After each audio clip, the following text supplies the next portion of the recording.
The life cycle of a champion. I want to ask you guys all a question. What do you think makes a champion?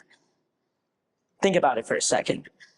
Now, if you'd ask me, I would say a champion is someone who's not ashamed of who they are.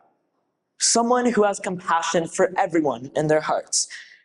But most importantly, a champion is someone who's never afraid to take risks. Today, I'm going to take you on a journey through the different stages in my life, which led me to what I've become today. Now, you may be thinking, what has this kid seen in his entire life? And trust me, it's a lot. I've had some pretty cool experiences, and to be precise, they have spanned over a period of 13 years, 8 months, and 25 days. So, let's get started. Firstly, let me introduce you to Naiel the pop singer. Yes, you heard that right. When I was about 7 years old, my one and only goal in life was to become a famous pop singer and sing next to Demi Lovato, my then 7-year-old celebrity crush. 7-year-old Naiel thought he was the most gifted singer in the entire world. I even tried out for my own school talent show, where I discovered that singing makes me really happy. Then I joined my school choir. I spent the next couple of months memorizing every Demi Lovato song, practicing in the shower, and doing a lot of choir concerts. After many recitals, I finally gathered up enough courage to tell my parents about my career choice. 7-year-old Naiel was on top of the world, thinking that very soon he's going to be signing autographs left, right, and center. But soon, everything came crashing down. When my Pakistani dad found out his son's intentions for career, he took me to a little trip to San Francisco. We were walking along the street when we encountered a homeless man who was playing the saxophone and singing. It was at that moment that he knelt on one knee, put his hands on my shoulders, looked me in the eye, and said, he had a dream as well. As soon as that, my 7-year-old brain had flushed out the idea of becoming a famous pop singer. And while I was sad, I was also kind of relieved because when I got home, I looked up the average salary for a pop singer and I was beyond horrified.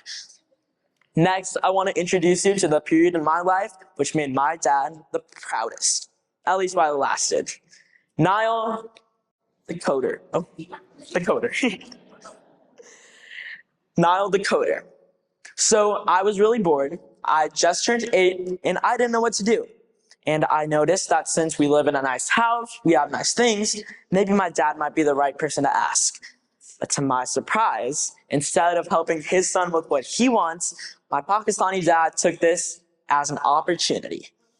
He wanted me to become one of the 2 most favorite jobs of a South Asian dad. Not a doctor, but a coder. He enrolled me in a coding program almost every day for months after school. In the beginning, I even seemed to like it, but after spending hours upon hours in that one coding program, I thought it was enough. Coding was not for me.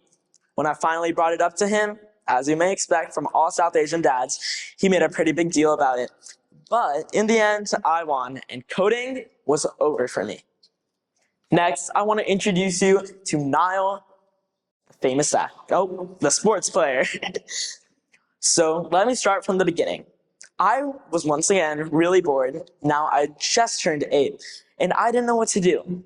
I couldn't turn to my dad for help this time because I didn't really trust him, but I still wanted to do something as a passion. I decided to go out to school and look for some ideas. I saw a lot of kids playing sports and that reminded me that I could play lots of sports. So that was when I enrolled for 7 different sports, 7 different teams, and I took it all at once. I did basketball, soccer, volleyball, tennis, badminton, baseball, and swimming, all at once. And it was kind of nerve-wracking, but I felt like a badass. I wanted to be the next Usain Bolt or the next Michael Phelps. Another thing I noticed was I never saw any Pakistani representation in the Olympics, and I wanted to change that. I wanted to become the Pakistani Michael Phelps or Usain Bolt. Then everything came crashing down one day. I went into the doctor's office because my ankle started hurting, only to find out that the growth plate in my ankle was inflamed, and I couldn't run or do anything too rigorous for a long time.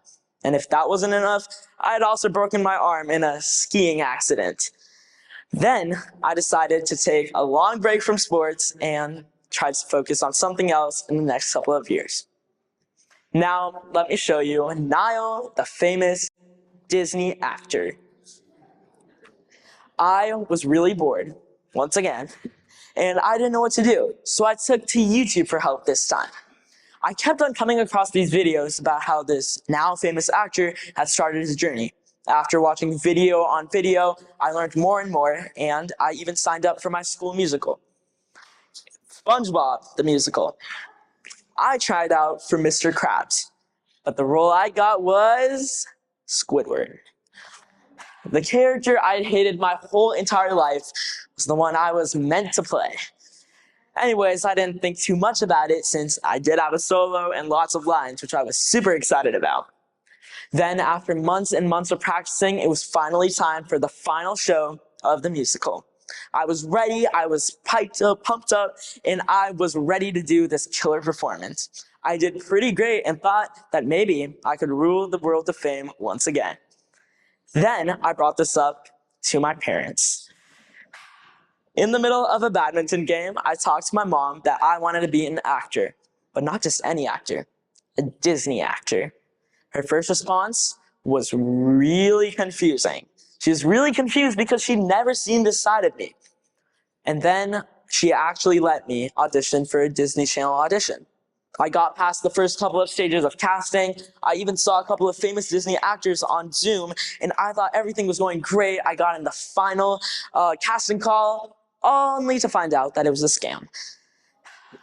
I took it as a learning lesson and avoided casting calls for quite some time. Now let's move on to the last and final stage of my life so far, my baking stage. During the COVID-19 pandemic, both of my parents had started new jobs. My mom was working at a healthcare startup, and my dad had just started a job at Google.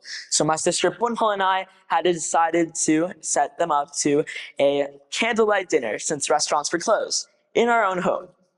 We had them dressed up as instructed, and we dressed up as waiters. We made little menu cards, fresh pasta, some chocolate souffle, and garlic bread. And then it was finally time. They came out to their candlelight seating and sat down. We gave them menu cards, gave them garlic bread, some pasta, and chocolate souffle. And the chocolate souffle was what started my baking passion. Then in February of 2021, I even got my first order. An order for banana bread loaded with walnuts. When we got to the house, we received a $20 bill, and on top of that, a $5 tip. That tip turned into the light bulb moment, and soon, Lajawab Treats, our baking business, was born.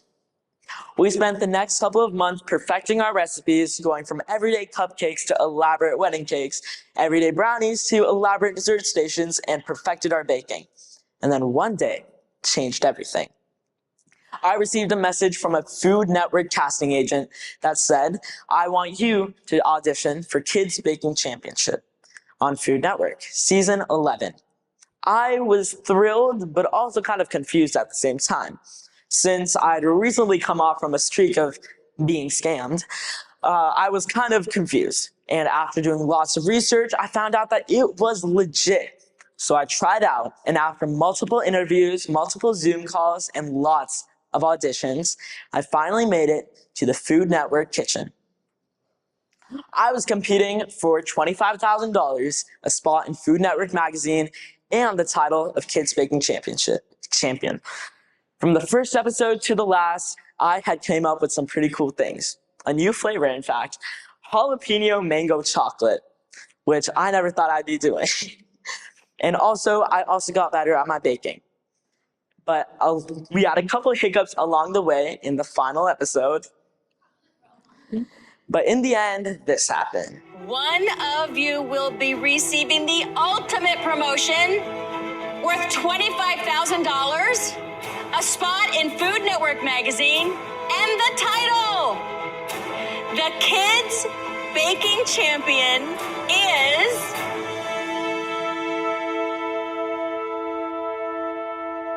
No! Really? Good job. Wait, what? Yeah! It's you! I won! You did it, dude!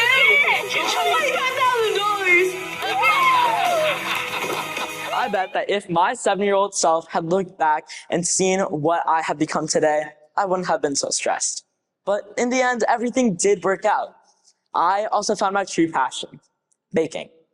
And now, if I look back to all my misadventures growing up, I realize that every single one of them contributed to what I've become today. And I want to leave everyone here with a quote by Martin Luther King Jr. You don't have to see the whole staircase. You just have to take the very first step. Thank you.